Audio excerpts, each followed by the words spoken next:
It's my pleasure to welcome you to the Federal Reserve Board for our first Payments Innovation Conference. My objective in creating this conference is twofold. Das wird man dann sehen. Du hast es gesagt, der Approval kann kommen, ist abhängig vom Shutdown. Wir haben tolle Nachrichten bei. Second, I wanted to send a message that this is a new era for the Federal Reserve in payments. The DeFi industry is not viewed with suspicion or scorn. And President Trump has said that he wants to see the U.S. be the crypto capital of the world. Will it be?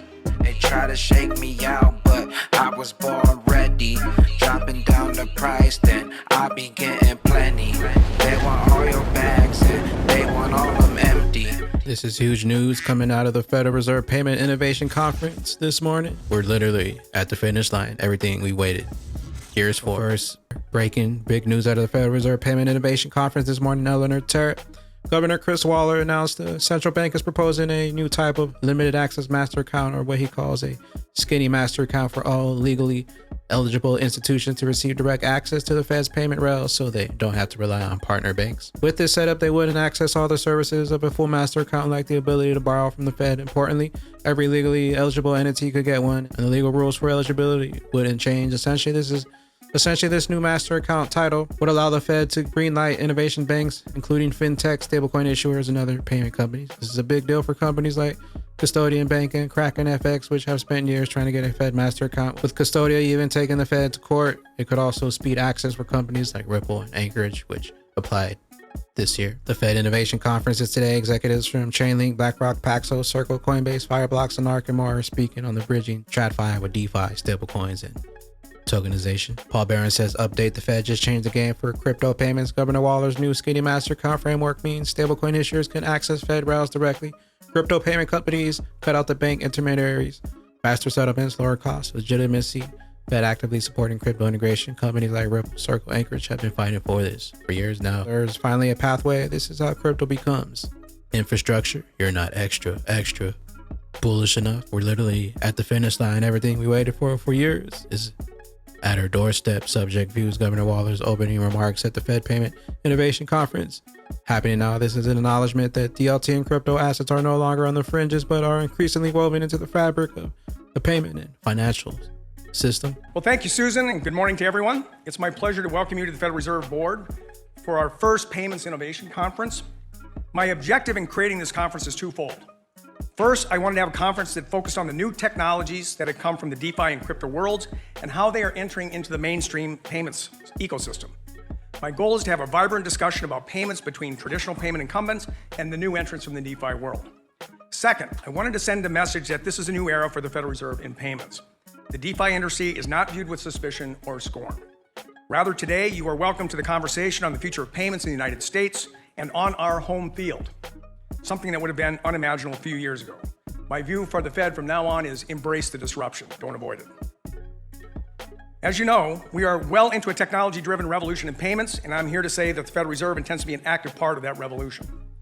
A number of technological advances are transforming the payment system. Stablecoins and tokenized assets, making use of distributed ledger technology, the rapid adoption of artificial intelligence AI, and increasingly the convergence between these innovations and the traditional financial ecosystem. This includes the institutions and infrastructure that our economy has long depended on to operate a safe and efficient payment system. And yes, this also includes the Federal Reserve. The revolution in transforming payments is demanding change everywhere. And I will say more in a moment about some new ideas that the Federal Reserve is studying to support those innovations. I have spoken before of what I see as the two broad models of payments innovation in our market economy. The first is private sector-driven innovation. Most innovation comes from the private sector, which is motivated and best positioned to allocate resources and take risk with new technologies. The second model is when public sector entities, such as the Fed, build platforms and provide services that enable the private sector to more readily and rapidly expand new services to its customers.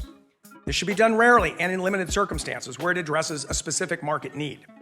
The posture of public institutions, including the Federal Reserve, should be to acknowledge and embrace private sector innovation that can improve the payment system while preserving its safety and stability, which are as essential to the new generation of innovators as they are to legacy institutions.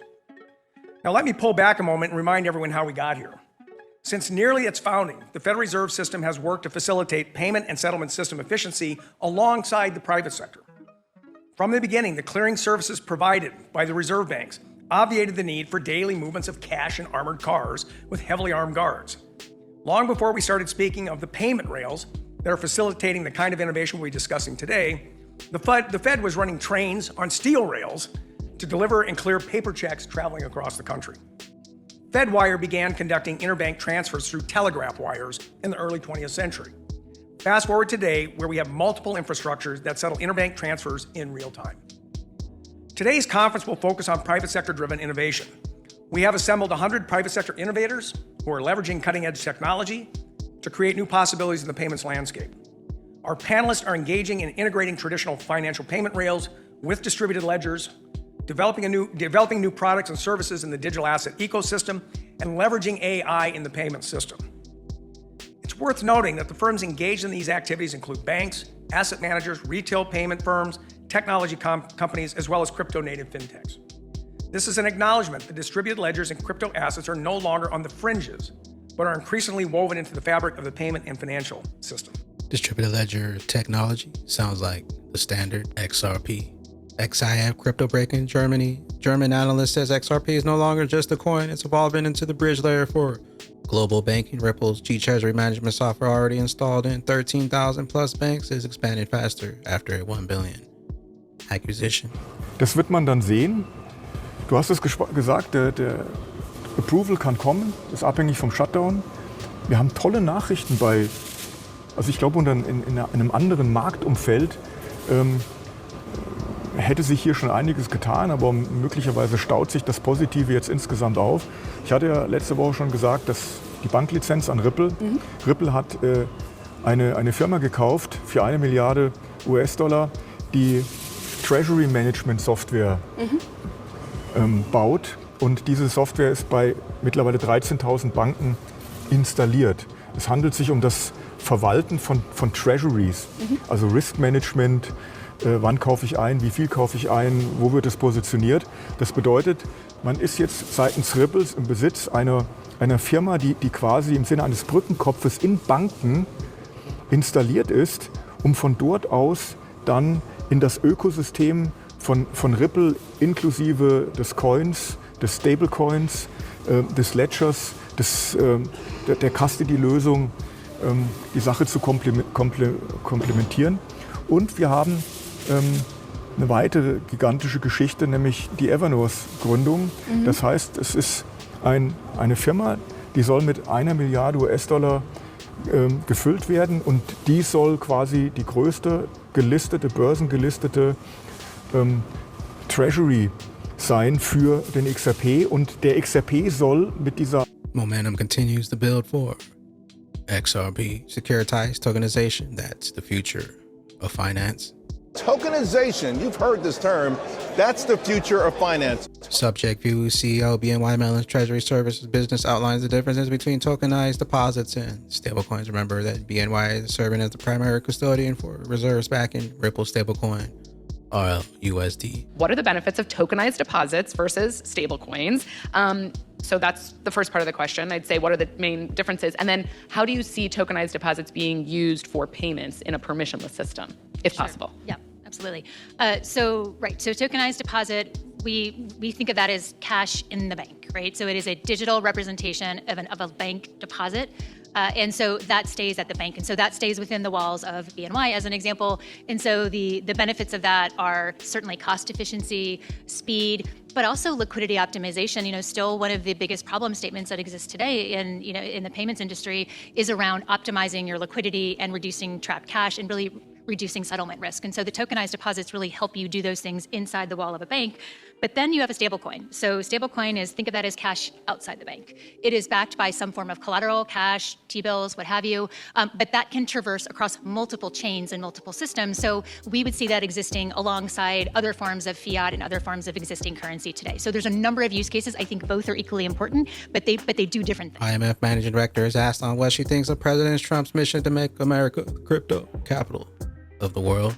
President Trump has said that he wants to see the U.S. be the crypto capital of the world.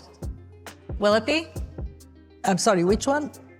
The United States, United States. crypto capital of the world.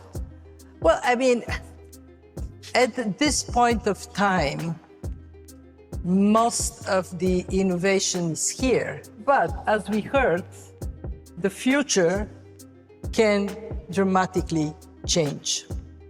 And I would say this. There are three things that will not change, I dare say. One, the importance of trust. Ajay talked about it. We see today what is trusted and attracting people's money and attention? Gold. So how can, and that takes me to my second point.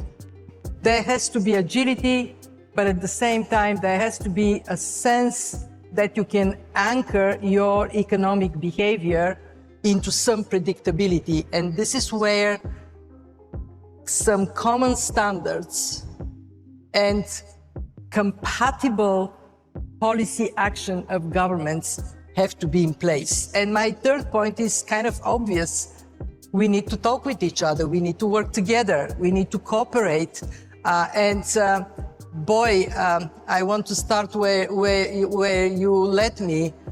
I would, as a head of an organization of 191 members, I want all my countries to be proud of what they do. You got one from Sal. Unimaginable. Second, I wanted to send a message that this is a new era for the Federal Reserve in payments. The DeFi industry is not viewed with suspicion or scorn. Rather, today, you are welcome to the conversation on the future of payments in the United States and on our home field, something that would have been unimaginable a few years ago. Altcoins, mustache. So when altcoins touch a trend line that's been in place for 6 years and simultaneously flipped to 2021 all-time high into support, then that's one of the most beautiful charts ever out there. Altcoin season isn't canceled. It's just coming. It's coming, and it's going to be huge. At Grad Crypto, XRP flipping this zone into support, 265 to 270 is a good start. And chart nerd XRP is going to melt faces, symmetrical triangle breakout, 3-month 10 EMA retest, Gaussian channel upward regression, stop entry, target formation, fib extension, replication, fib targets, 8, 13, and 27. Not financial advice, and the higher they take, the higher we keep climbing on that XRP. Richless, appreciate you stopping by, tuning in for another one. Make sure to smash them likies and subscribies on the way out to boost those algos. And check the links in the description. We'll see you at the tippy top. Later, glitches. Started. We just getting it started. We just getting it started. We just getting it started. We just getting it started now. Hey. We just getting it started now. Hey. Bags going way up, way up, way up. On that rich, just getting dummy rich, we dummy rich.